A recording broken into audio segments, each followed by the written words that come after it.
यहाँ हमारे साथ मंच पर समाजवादी पार्टी के जिलाध्यक्ष गौहर अली साहब, जिलाध्यक्ष सुहेल देव भारतीय समाज पार्टी उमेश चंद्र राजभर जी, जिला पंचायत के अध्यक्ष बलराम यादव जी, पूर्व सांसद कौशल तिवारी जी, एमएलसी संतोष यादव जी, मंच पर उपस्थित समाजवादी पार्टी के खलीलाबाद के हमारे प्रत्याशी जय चौबे जी, गठबंधन के प्रत्याशी घनघटा से अलगू प्रसाद चौहान जी, प्रत्याशी मेदावल समाजवादी पार्टी के जयराम पांडे जी, पूर्व अध्यक्ष राम नारायण यादव जी, संतोष यादव पूर्व जिला पंचायत अध्यक्ष लोरिक यादव, श्रीमती अंकिता भाभी जी, रमेश प्रजापति, अब्दुल कलाम साहब पूर्व विधायक, पप्पू निषाद पूर्व मंत्री, रामदरस यादव, दशरथ चौहान जी, रामजमन यादव, केडी यादव, जावेद खां, इशाक अंसारी, कमलेश यादव और बड़ी संख्या में समाजवादी पार्टी और गठबंधन के सभी हमारे नेता इस चुनावी जनसभा में उपस्थित, हमारे सभी किसान भाई, आदरणीय बुजुर्ग, बुनकर भाइयों, माताओं बहनों और बड़ी संख्या में हमारे नौजवान साथी पत्रकार बंधुओं, सबसे पहले तो मैं खलीलाबाद की जनता का बहुत बहुत प्रणाम करता हूं आप सबका।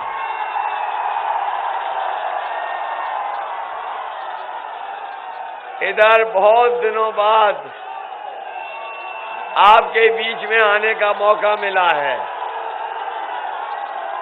बहुत दिनों बाद इधर अगर हमें समाजवादी विजय रथ का चलाने का मौका मिल जाता और बीमारियां ना आई होती तो खलीलाबाद हमें जरूर आना था आपके बीच में, लेकिन उस समय नहीं आ पाए। मुझे पूरा भरोसा है यहाँ की जनता इस बार समाजवादी पार्टी और गठबंधन के प्रत्याशियों को ऐतिहासिक वोट दिखा करके जिताने का काम करेगी। अभी मैं बस्ती होकर के आया हूं। बस्ती का ऐतिहासिक कार्यक्रम हुआ है अभी। उससे पहले मैं अंबेडकर नगर के सभी विधानसभाओं के कार्यक्रम करके आ रहा हूं और आपको कल जो वोट पड़ा है, जो 5वें चरण का वोट पड़ा है, उसके बारे में तो आपको पता लग गया होगा। बीजेपी के खिलाफ मतदान हो रहा है और ये पहला चुनाव मैं देख रहा हूं जहां नेताओं से ज्यादा जनता चुनाव लड़ रही है और जिस तरह का चुनाव पहले चरण से चल रहा है, हर चरण में जनता में मुकाबला है कि कौन बीजेपी को ज्यादा सीटें हराएगा। और 5 चरण का चुनाव हो चुका है। 5 चरण का चुनाव अब तो आप तक खबर पहुंच गई होगी। जानकारी मिल गई कि नहीं मिल गई? 5 ही चरण में बहुमत से आगे गठबंधन हो गया है। बताओ हो गया कि नहीं हो गया? और ये जो गर्मी निकालने वाले थे, ये जो गर्मी निकालने की बात करते थे, जो गर्मी निकालने की बात कह रहे थे, बताओ 5 चरणों के बाद गर्मी निकालने वाले ठंडे पड़ गए कि नहीं पड़ गए? और आप देख लो बीजेपी के झंडे गाड़ियों से उतर गए कि नहीं उतर गए? और घरों से भी झंडे उतर गए। कहने को तो बीजेपी कहती है कि ये दुनिया की सबसे बड़ी पार्टी है, लेकिन 5 साल में जितना इन्होंने झूठ बोला है, दुनिया के किसी भी राजनीतिक दल ने इतना झूठ नहीं बोला होगा। बताओ बीजेपी वाले झूठ बोलते हैं कि नहीं बोलते हैं?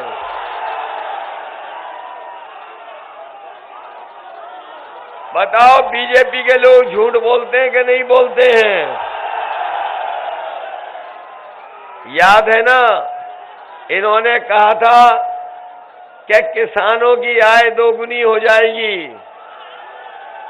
हमें बताइए, आप सब किसान लोग हैं और किसान के परिवार के बेटे हो, बताओ आपकी आय 2 गुनी हो गई कि नहीं हो गई?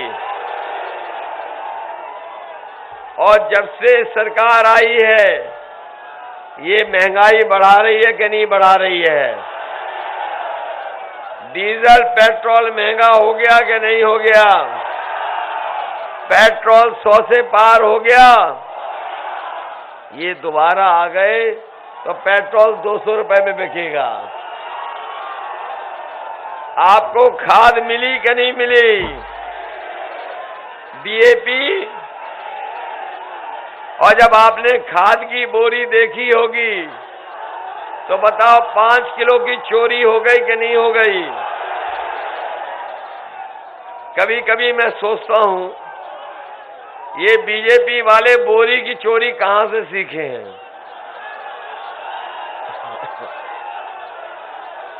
बीजेपी के लोगों ने ये 5 किलो की चोरी बोरी से कहां से सीखी होगी? कभी आपने बाजार में पार्ले जी का बिस्किट पैकेट देखा था? पहले पैकेट इतना बड़ा आता था। जैसे जैसे महंगाई बढ़ी है और मुनाफा उन्होंने कमाना शुरू किया, तो बताओ पैकेट छोटा हो गया कि नहीं हो गया? याद रखना, ये अगर दोबारा आ गए तो बोरी से 10 किलो चोरी कर लेंगे।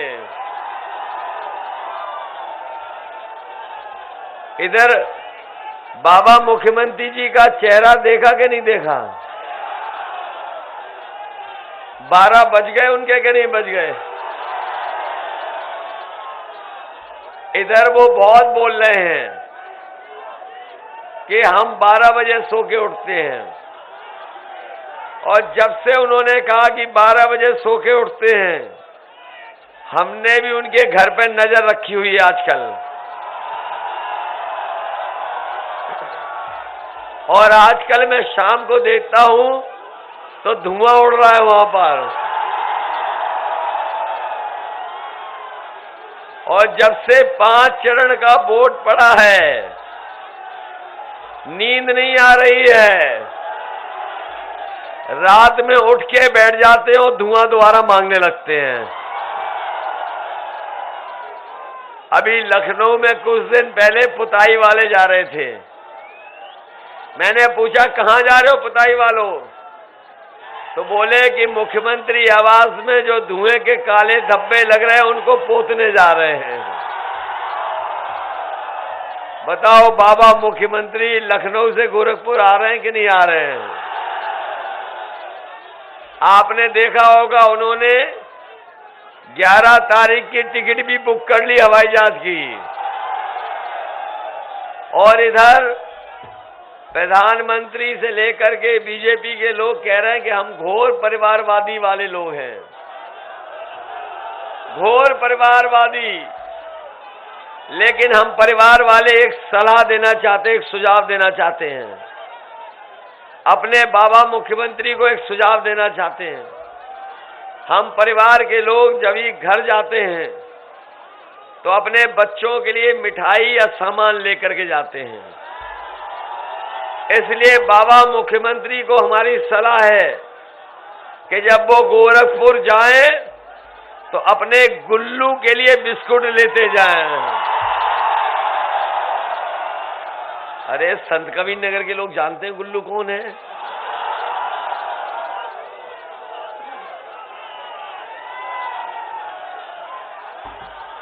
ये बाबा मुख्यमंत्री जी कह रहे थे गर्मी निकाल देंगे, याद है कि नहीं याद है? लेकिन आज मुझे जो जन समर्थन दिखाई दे रहा है, ये जब वोट पड़ेगा तो बीजेपी की भाप निकल जाएगी। बताओ भाप निकालोगे कि नहीं निकालोगे? ये बाबा मुख्यमंत्री इधर लैपटॉप बांट रहे थे। नौजवानों, आपको लैपटॉप मिल गया कि नहीं मिल गया? ये लगता है जो हाथ में स्मार्टफोन लियो ये भी बाबा जी का दिया हुआ है।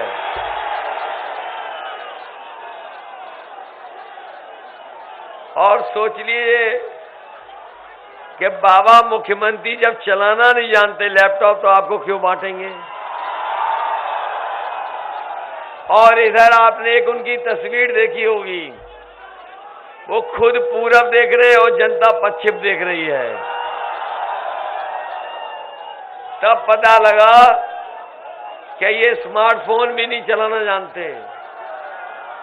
अगर आज के समय में कोई टेक्नोलॉजी को नहीं जानेगा, कंप्यूटर को नहीं समझ पाएगा, तो बताओ नौजवानों आगे कैसे बढ़ोगे? इसलिए समाजवादी पार्टी ने तय किया है,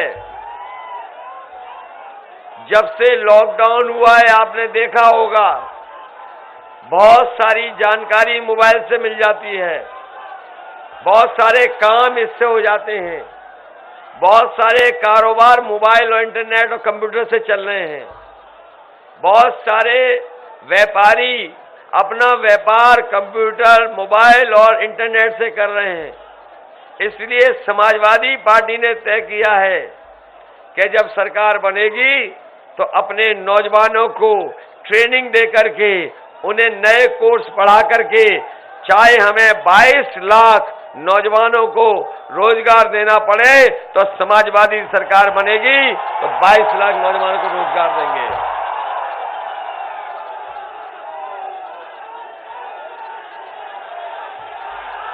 उनके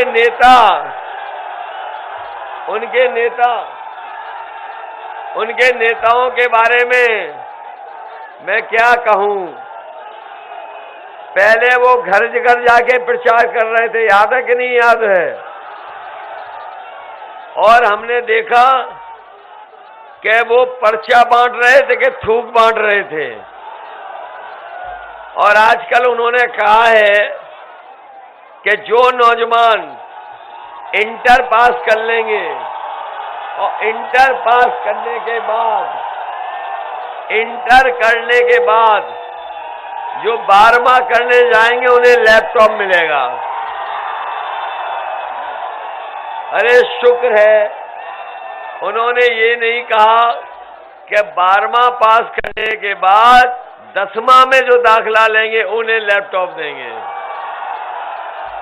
बताओ उनकी ये बात सुनकर के लूटपुट हो रहे हैं कि नहीं हो रहे हैं?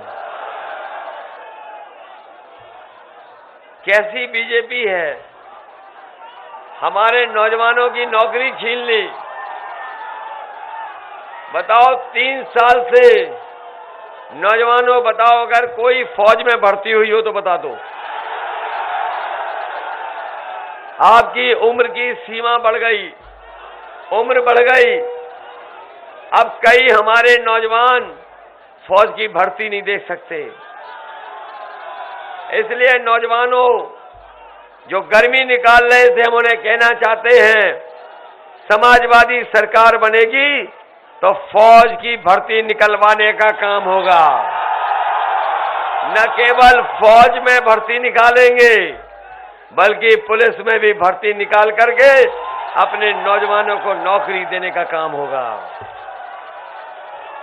इधर ये नौजवान जानते होंगे 11 लाख पद खाली हैं जो अभी तक नहीं भरे गए सरकार के। ये हमारे बीएड टेट वाले जानते होंगे।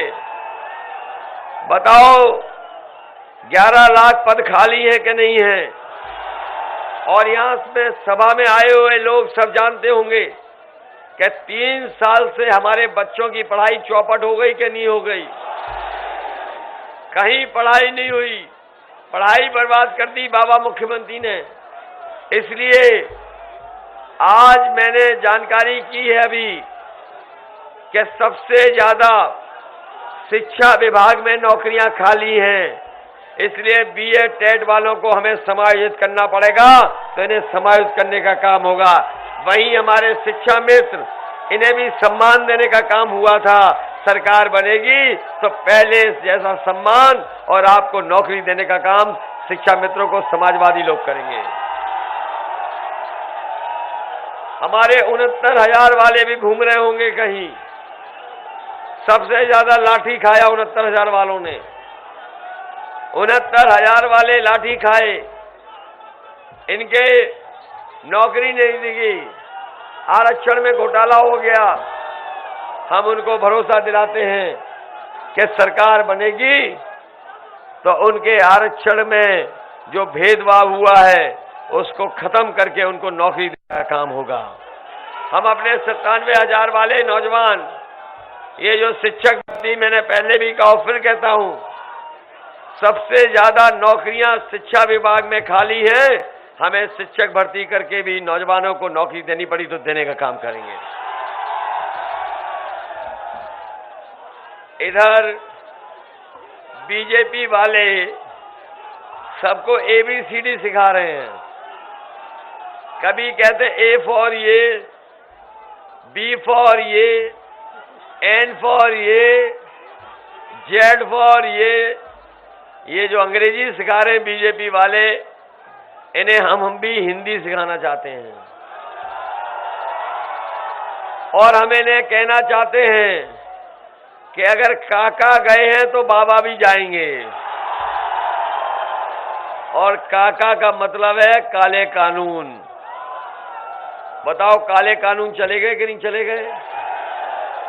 ये काले कानून ऐसे लाए थे कि हमारे किसानों की जमीन छीन लेते, हमारे किसानों के परिवार के आने वाली पीढ़ी को जमीन नहीं मिलती और जमीनों को उद्योगपतियों के हाथ में गिरवी रख देते। हमारा किसान ही अपने खेत में मजदूर बन जाता। अगर उस साजिश के खिलाफ न केवल उत्तर प्रदेश बल्कि देश के किसान हो गए। 700 किसान शहीद हुए, 700 किसान, लेकिन हमारा किसान पीछे नहीं हटा। उन्होंने सरकार को पीछे हटाने का काम किया और काले कानून वापस हो गए। इधर आप देख रहे होंगे बीजेपी के लोग कैसे कैसे वोट मांग रहे हैं। बीजेपी के प्रत्याशियों का वोट मांगने का तरीका देखा आपने? एक उनका प्रत्याशी जनता के सामने दंडवत होकर के वोट मांग रहा है। आपने जानकारी हो गई कि नहीं हो गई आपको? और एक प्रत्याशी कान पकड़ करके उठक बैठक लगा रहा है। बताओ लगा रहा कि नहीं लगा रहा माफी मांगने के लिए? और अभी अभी हमने देखा कि एक बीजेपी का प्रत्याशी तेल मालिश कर करके वोट मांग रहा है। मैं इन बीजेपी वालों को कहना चाहता हूं, तुम चाहे सर की चंपी कर लेना और 700 बार कान पकड़ करके उठक बैठक कर लेना, तब भी ये किसान और नौजवान माफ करने वाला नहीं है। माफ तो नहीं कर दोगे बीजेपी को? बताओ, साफ करोगे कि नहीं साफ कर दोगे? इसलिए साथियों, ये चुनाव बहुत बड़ा चुनाव है। ये न केवल उत्तर प्रदेश का चुनाव है, ये देश के भविष्य का चुनाव है। जहां ये लोकतंत्र बचाने का चुनाव है, वहीं संविधान बचाने का भी चुनाव है। इसलिए समाजवादियों ने कहा है कि जिस तरीके से बिजली महंगी हो गई है, जब बिजली का बिल आता है तो बताओ आपको करंट लगता है कि नहीं लगता है? इसलिए समाजवादी पार्टी ने तय किया है, सरकार बनने पर हमारे सभी लोगों का 300 यूनिट बिजली फ्री होगी। न केवल 300 यूनिट फ्री बिजली होगी, बल्कि हमारे किसानों की सिंचाई के लिए एक भी पैसा किसानों को नहीं देना पड़ेगा, सिंचाई माफ होगी। वहीं हम अपने बुनकर भाइयों को कह के जा रहा हूं, ये वो क्षेत्र है जहां लाखों की संख्या में हमारा बुनकर रहता है, और बुनकर इधर सबसे ज्यादा परेशान हुआ। जिस समय लॉकडाउन लगा और लॉकडाउन के बाद बीमारी आई, बीमारी के कारण सबसे ज्यादा हमारा बुनकर भाई बर्बाद हो गया। जहां बुनकर भाई के घर परिवार में परेशानी आई, वहीं आपने देखा होगा कि नेताजी के समय पर जो बुनकर भाइयों को बिजली की सुविधा दी थी, उस सुविधा और मदद को भी इस भारतीय जनता पार्टी ने खत्म कर दिया। मैं अपने बुनकर भाइयों को कह के जा रहा हूं, समाजवादी सरकार बनेगी तो जैसी पहले बिजली आपको मिलती थी फ्लैट रेट पर, हम अपने बुनकर भाइयों की बिजली फ्लैट रेट पर देने का काम करेंगे। और अगर उनके रॉ मटेरियल के लिए और सामान को खरीदने के लिए और मार्केटिंग के लिए बुनकर भाइयों की मदद करनी पड़ेगी, तो बजट से पैसा दे करके हम अपने बुनकर भाइयों की मदद करने का काम करेंगे।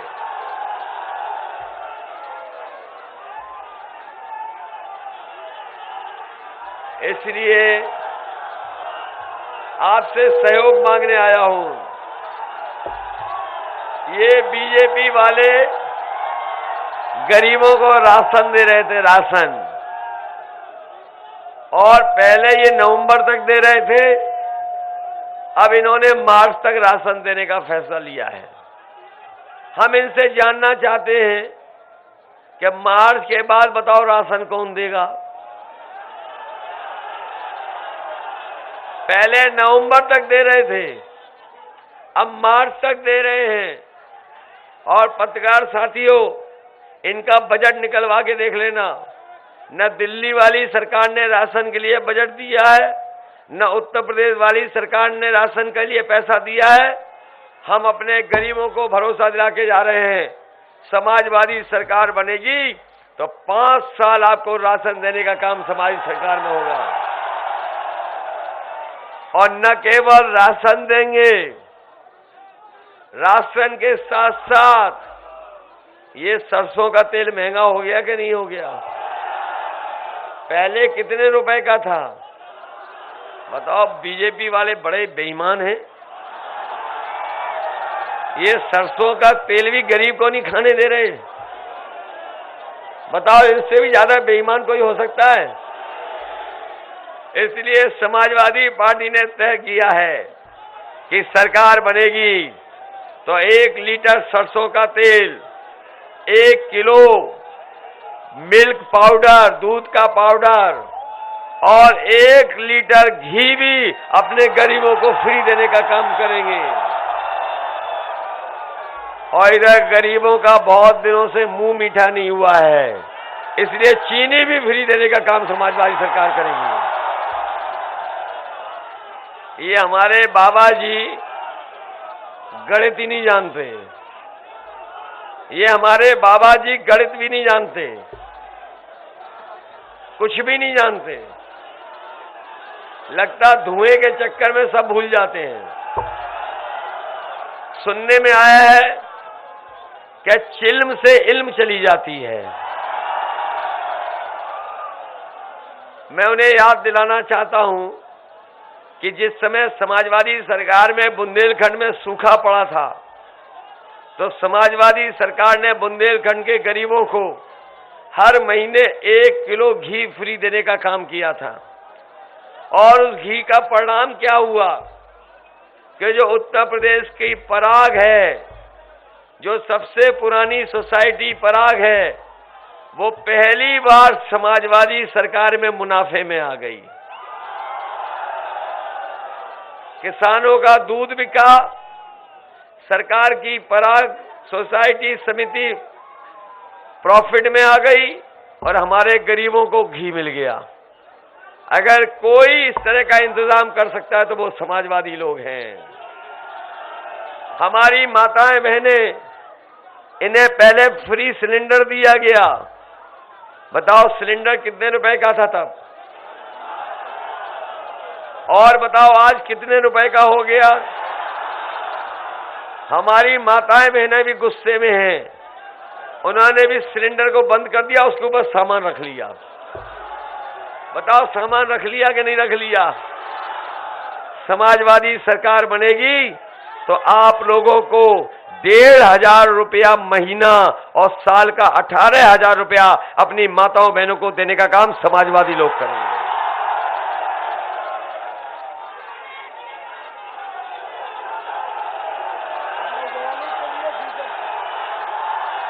और हमारे नौजवान साथियों,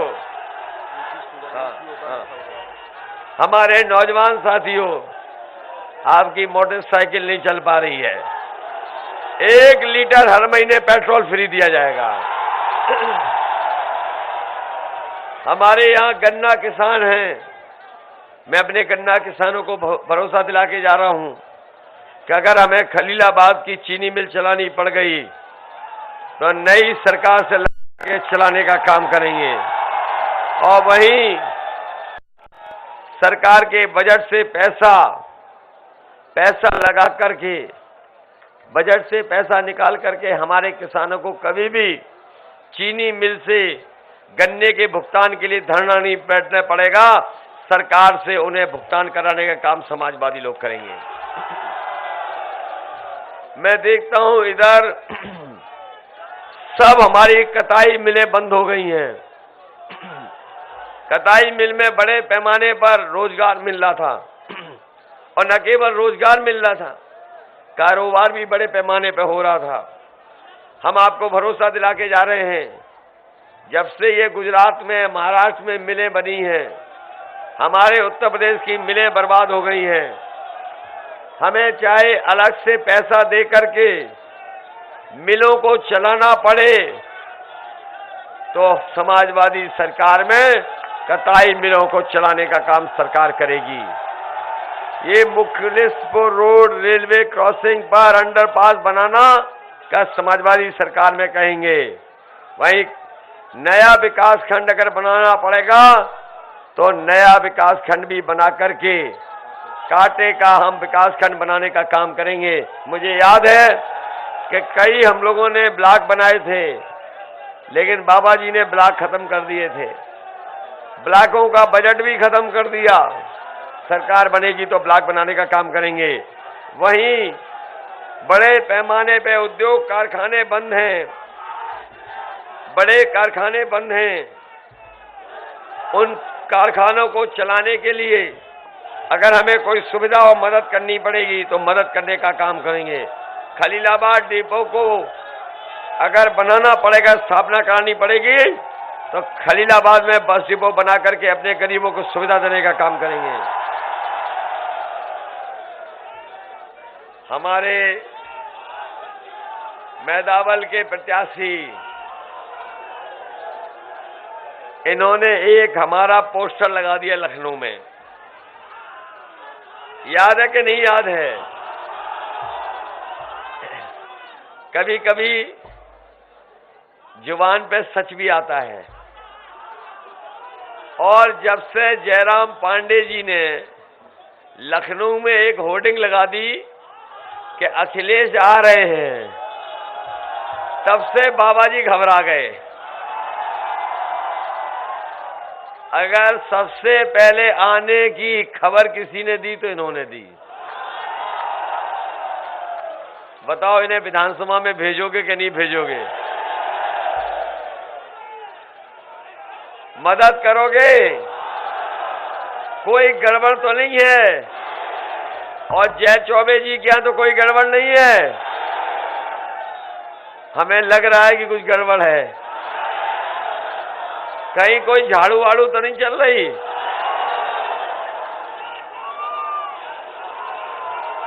झाड़ू के चक्कर में तो नहीं है कोई? अरे हम ही बच गए, हम ही बच गए उस चक्कर से। बताओ हम बच गए कि नहीं बच गए? तो बताओ हम लोगों को बचाओगे कि नहीं बचाओगे? नौजवानों, भर्ती चाहते हो फौज में हो, पुलिस में कि नहीं चाहते हो? सरकार बनाएगी कि नहीं बनेगी सरकार? ये जो एम्बुलेंस चल रही थी गरीबों के लिए, बताओ बाबा जी ने एम्बुलेंस खराब कर दी कि नहीं कर दी? समाजवादी सरकार आएगी तो अपने गरीबों की मदद के लिए दुगनी एम्बुलेंस चलाएंगे। ये पुलिस का 100 नंबर, ये 100 नंबर दिया था कि नहीं दिया था? और 100 नंबर दे करके पुलिस के लिए जल्दी पहुंचने के लिए इंतजाम किया था कि अगर कहीं तकलीफ, परेशानी, झगड़ा हो जाए तो आप फोन मिलाते थे, पुलिस पहुंच जाती थी मदद करने के लिए। लेकिन जब से 112 हुई है, बताओ पुलिस का कबाड़ा कर दिया कि नहीं कर दिया? हो गया कबाड़ा? आप चाहते हो सुधार के नहीं चाहते हो? बताओ। इसलिए हमारे संत कबीर नगर के जिले के सभी साथियों से हमारा निवेदन है और अपील है, क्योंकि कई बार जोड़ने में जब लोगों को जोड़ा जाता है तो कहीं ना कहीं त्याग करना पड़ता है। बताओ हमने कई दलों को जोड़ा कि नहीं जोड़ा? ये बीजेपी वाले आरोप लगाते थे कि केवल यादवों की पार्टी है, याद है कि नहीं याद है? बताओ हमने चौबे जी और पांडे लगा दिए, अब क्या यादवों की पार्टी है? बताओ बाबा जी से पूछोगे और दिल्ली वाले आते उन्हें बताओगे कि नहीं बताओगे? और हमें लोगों को जोड़ने के लिए, आपकी पार्टी को बड़ा करने के लिए, बढ़ाने के लिए, बताओ पार्टी को त्याग करना पड़ा कि नहीं करना पड़ा? और हमारे साइकिल वालों को छड़ी देनी पड़ी कि नहीं देनी पड़ी?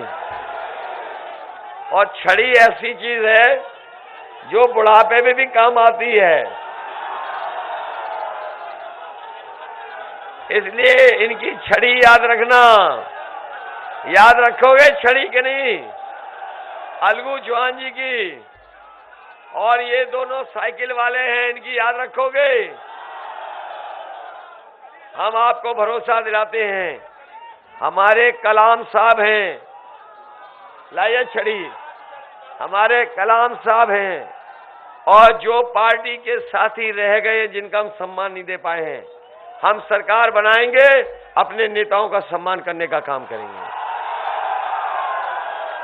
लेकिन हमारी मदद करो, हम उत्तर प्रदेश में काम करना चाहते हैं, आपके जीवन में बदलाव आए इसलिए हम काम करना चाहते हैं, अपने नौजवानों को नौकरी रोजगार मिल जाए इसलिए काम करना चाहते हैं, हमारी माताओं बहनों को 1500 रुपए महीना मिल जाए इसलिए सरकार बनाना चाहते हैं, एम्बुलेंस से मदद हो जाए, इलाज में मदद हो और व्यवस्थाएं अच्छी हो जाए, उसके लिए हम आपसे सरकार के लिए अपील करना चाहते हैं। इसलिए मदद करना, सहयोग करना, और जो कुछ भूल चूक हो गई हो उसको माफ करना। और अपने हम निषाद समाज को बता रहे हैं, बताओ निषाद समाज को हम लोगों ने जिताया कि नहीं जिताया? हमें धोखा दिया कि नहीं दिया? बताओ बताओ, लोग पैसे के लिए धोखा दे रहे हैं, दिया धोखा कि नहीं दिया? हम अपने निषाद समाज को भरोसा दिला के जा रहे हैं, हम अपने पिछड़े समाज के लोगों को भरोसा दिला के जा रहे हैं। ये बीजेपी के लोग कभी आपको आरक्षण और हक और सम्मान नहीं दिला सकते हैं। समाजवादी सरकार बनेगी तो जाति जनगणना करा करके हम आबादी के हिसाब से हक और सम्मान देने का काम करेंगे। ओके, बहुत बहुत धन्यवाद। और इस उम्मीद भरोसे के साथ कि इन्हें जिता करके भेजोगे, जिताओगे। चलिए, धन्यवाद।